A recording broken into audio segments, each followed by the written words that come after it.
নমস্কার, আমি শ্রেয়সী। আজকে চলে এসেছি একটা রিভিউ ভিডিও নিয়ে। এই ভিডিওটা একটা রেস্টুরেন্ট যেটার নাম ভূতের রাজা দিল বর রেস্টুরেন্ট। এটা নিউলি ওপেন হয়েছে কোরমাংলাতে। অ্যান্ড অ্যাম্বিয়েন্সটা ভীষণ ভালো। আমাদের পুরনো সেই গুপিবাই বাগাবাইনের ওপরে সমস্ত ছবিগুলো আপনি দেখতে পারবেন। আর ভিতরটা ভীষণ ভালো করে ডেকোরেট করা আছে। সব থেকে ভালো যেটা লেগেছে ওনাদের মেনুগুলো সত্যি ভীষণই ভালো। প্রপার বাঙালি কুজিন যারা পছন্দ করেন তারা একবার নিশ্চয়ই ট্রাই করতে পারেন।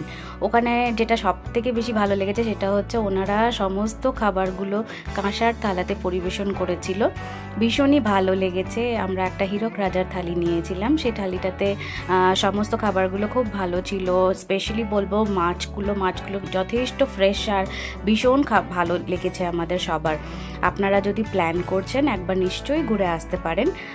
আমি বলবো 5 রেটিংয়ের মধ্যে আমি 4.5 দেবো। আর যদি উইকেন্ডে আপনারা প্ল্যান করছেন তো একটু আগের থেকে সমস্ত বুকিং করে যাবেন, নাহলে হবে না। Thank you.